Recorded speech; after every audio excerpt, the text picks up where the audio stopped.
Welcome back to the Deep Dive. We pull apart your source material and give you the knowledge shortcut.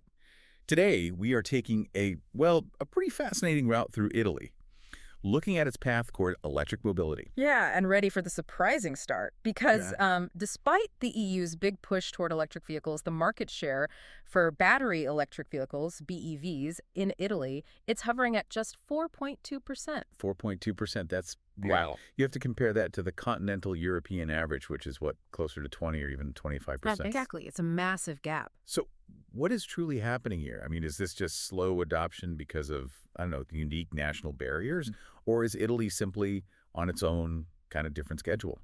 Well, our sources today give us a pretty good snapshot to untangle that. We've got current 2024 market status reports, some deep dives into how incentive money is being spent, future projections up to 2035. Okay. And this is crucial for you, the listener, a really detailed engineering analysis. It uses real-life data on how EV charging will actually hit the local power grids, specifically in places like Brescia and Florence. Right. So our mission today is to look beyond that low adoption number. We want to understand the, distinct financial ironies, maybe some supply chain innovations, and those specific demands shaping Italy's electric future, right down to the minute-by-minute needs of your local parking garage. Okay, let's unpack this. Let's start with the context then. It sounds like a slow burn, but there's still movement, right? Well, that 4.2% BEV market share feels low. Yeah, it does. The overall EV fleet is expanding. Our sources showed total EVs on the road reached roughly 277,365 units in 2024. That's a solid 20% increase from the year before. And that growth, it shows there's some willingness, but the velocity just isn't quite there yet for passenger cars.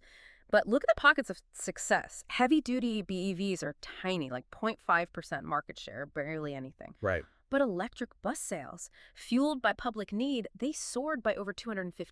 250%. Yeah. That tells us focused government spending can move the needle, dramatically, in specific public sectors anyway. Okay, this leads us right into what we were calling the incentive paradox, or maybe irony. The Italian government allocated a huge sum, $950 million, to promote this transition, mostly for commercial vehicles and freight. A big pot of money. But when we look at how the money was actually spent, well, the picture gets a bit muddy. It really does. Of that significant incentive pot, only $240 million was actually earmarked for the really low-emission electric vehicles, the 0-20 gallimometer CO2 ones. Okay, so less than a third. Yeah, and get this. A larger portion, a staggering $403 million, was used to subsidize the purchase of new Euro 6 petrol or diesel cars. Wow. That's perplexing. You have the state simultaneously kind of refueling the past while trying to fund the future. Exactly. Is this like a political necessity to shift older stock quickly? Or is it just fundamentally undermining their own goals for EV adoption? Well, it certainly creates conflicting signals for the consumer, doesn't it? And this mixed spending happens despite a clear mandate. Italy's National Energy and Climate Plan, the PNIE, sets a really ambitious target. 6.6 million electric cars, that's BEV and PHEV combined, sold by 2030. 6.6 million by 2030. Yeah, and to hit that, Italy needs to register around 800,000 electric cars every single year between now and then. 800,000 a year. Given where they are now, that's a huge leap. It requires an exponential shift, absolutely. Okay, so if the government has these ambitious targets on paper, Section 2 asks, what are the actual roadblocks? What's stopping the average Italian consumer from going electric? We're talking infrastructure gaps, customer barriers. Right. Infrastructure is growing, but it's unequal. Public charging points reached over 60,330. That's a 30% increase, which sounds good. 30% increase, okay. And fast charging points increased by 60%, even better. But here's the crucial data point. Mm-hmm. Private charging points, home chargers, workplace units, they're estimated to be 10 times higher than public ones. 10 times. Yeah. Which immediately tells you who's currently buying EVs, right? People with driveways or dedicated parking, private access to electricity. Precisely. And that problem is compounded by geography. 58%, nearly 60% of all public charging points are packed into northern Italy. Leaving the south with much less coverage. Significantly less. Okay, so that charging anxiety feeds right into the three main purchase hurdles the studies identified: range, charging time, and the initial purchase cost. Yeah, those are the big three. Range and charging time, well, those are technology problems. We kind of expect them to improve over time, right? Battery density gets better, charging speeds go up. Fair technology marches on, but cost. That feels different, like a structural market failure almost. It kind of does. 84% of the electric car offerings in Italy are priced between 20,000 and 80,000 euros. 84% in that mid to high range. Right. And the crucial sub 20,000 EGI segment, Yeah. where, internal combustion engine vehicles sell best to the mass market. Yeah, the affordable end. It's barely covered. Only 1% of the EV models offered fall into that category. 1%. So this raises a really important question then. How can the national goals possibly be met if the most affordable consumer segment just doesn't have practical electric options? Exactly. The market is simply failing to cater to the average driver who needs something budget-friendly. Yet despite these current struggles, the official projections are still pretty aggressive.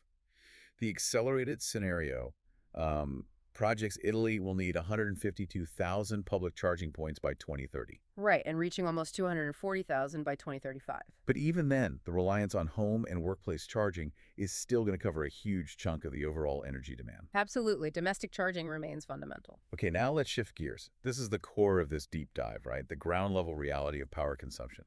Policy is one thing, but how does the grid actually handle mass adoption when all these cars start plugging in at scale? Yeah, this is where that research from the Polytechnic Institute of Milano is just so valuable. They basically ditched the simpler national top-down models. They used a bottom-up approach, employing Monte Carlo simulations and, importantly, real-time occupancy data from 25 specific car parks in Brescia and Florence. They wanted to forecast power demand in a 2030 scenario, but based on actual hyperlocal data. Real-time data from specific locations. And that granularity, I imagine, proves that driving behavior directly dictates where the grid's stress points are going to pop up. Precisely. You can see it in the patterns. If we look at city centers, like Brescia A in the study, the peak power demand hits right in the early morning. That's your work and commercial traffic starting the day. Makes sense. But there's a surprising second bump.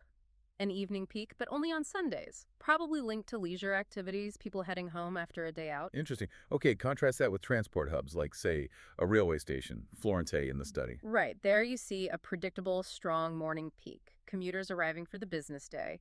But because Florence is a big tourist city, those patterns stay pretty strong even on weekends. The use case really dictates the grid pressure. And what about pure business areas, like Brescia? Predictable again. Demand is concentrated heavily on weekdays, early morning, weekends. Very low demand, spread out. They all follow these distinct local rhythms that a big national model would just completely miss. Which brings us to what feels like the critical insight for grid stability. The ultra-fast web. Everyone wants to charge quickly, right? But that speed has a dramatic consequence for the local distribution network. It's a definite trade-off. Ultra-fast charging slashes the time you spend plugged in, which is great for drivers, but it skyrockets the peak instantaneous power load on the grid. The general finding from the study was that ultra-fast charging increases peak power demand by 65% on average, compared to using a slower, say, 7.4 kilowatt charging point. 65% on average. That's already huge. It is. But the absolute worst-case scenario they found came from low-traffic car parks, like one called Brescia. Here, introducing ultra-fast charging caused a staggering, wait for it, 210% increase in peak power demand. 210%. Yes. So, just try to picture that. It means the distribution line feeding that car park suddenly has to handle more than triple the power it was maybe designed for, all because one or two people plugged into an ultra-fast charger at the same time. Wow. So grid planners can't just look at average energy use over a day. Not at all. They have to size the network assets, the transformers, the cables, to withstand those massive instantaneous spikes. Spikes that could be 3 or even 4 times the average power value. So we've got this massive localized power management problem brewing. But scaling electric mobility also requires huge resources in the first place. How is Italy tackling the whole life cycle of EV adoption, from cradle to grave? Let's move to section 4, innovation and policy hints. Yeah, and Italy is actually making some pretty impressive strides in future-proofing the supply chain through sustainability.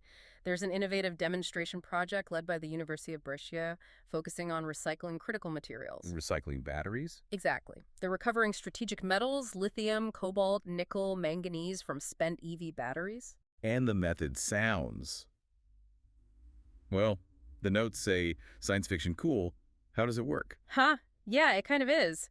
They use targeted microwaves to rapidly heat the batteries to over 600 degrees Celsius, but in just a few seconds. Microwaves. Okay. And this process is highly efficient. They're recovering over 80% of the lithium, which is crucial, right, for closing the loop on critical material supply and reducing reliance on imports. Absolutely. That's a big deal for resource security. And there's more.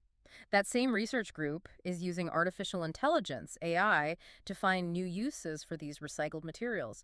They identified a material derived from those spent batteries that can actually regenerate CO2 captured from industrial processes. Wait, so using battery waste to help capture CO2? Yeah, it's a pretty elegant solution, isn't it? Using battery waste to help fight industrial emissions, double win. That's genuinely innovative. Okay, but turning back to those grid challenges we talked about, Yeah. the research clearly points out where policymakers need to step in to sort of stabilize the power demands. The main goal is reducing those crazy peaks, right? Absolutely. That's the key. Policymakers really should be implementing strategies to encourage users to shift their charging times, time shifting. How do you do that? Cheaper rates at night. That's one way. Introduce variable charging tariffs. Make it significantly cheaper to charge during off-peak hours. Or maybe use parking discounts for people who wait until, say, the middle of the day or overnight to plug in, nudging behavior. Right. And fundamentally, what about the car parks themselves? Can they generate their own power? That's the other big piece. Incentivizing decentralized generation is key. Encouraging car park operators to install things like photovoltaic panels, solar panels, or maybe even energy storage systems like big batteries. Especially for those car parks that peak in the evening. Exactly. When solar production is dropping off, local storage lets them manage that evening spike using stored solar power maybe, instead of pulling everything from the main grid right when everyone else is turning on their ovens. Okay. This deep dive into Italy's electric mobility future. Yeah. It's certainly been insightful. It really is a complex puzzle, isn't it? Yeah. You've got national policy, consumer price barriers, these highly localized driving patterns all intersecting. Ultimately, the future seems to hinge not just on selling that target of 6.6 million cars, but on much smarter, more managed handling of those peak power surges we discussed. It's definitely a challenge of complexity. Italy might be lagging a bit on passenger car adoption right now, but you have to give them credit. They're making critical progress in understanding the grid impacts and, really impressively, in future-proofing the material supply chain with that recycling and advanced material science work. Absolutely. And to you, our listeners who are coming along with us week after week as we uncover these complex global issues, seriously, we are so grateful for your loyalty and your engagement with these deep dives. It means a lot. It really does. And as we finish our look at Italy today, let's maybe leave you with one final thought to chew on. We noted that the initial purchase price is probably the biggest consumer barrier right now. Yeah. The sticker shock. Right. But our sources project that battery replacement costs are expected to drop dramatically, maybe down to as low as, say, 3,200 to 4,800 euros by 2030. Wait, 3,000 to 5,000 euros for a battery replacement? That's potentially lower than some major traditional engine repairs over the life of a car. It could well be. Which raises the final question. No. What does this all mean for the total cost of ownership barrier? Right. If the upfront price of the car itself can eventually come down, maybe through more competition or better incentives, and the lifetime maintenance, including that potentially cheaper battery replacement, becomes highly competitive, will that finally be the definitive factor? Will that close the electric mobility gap between Italy and the rest of Europe? Something to think about.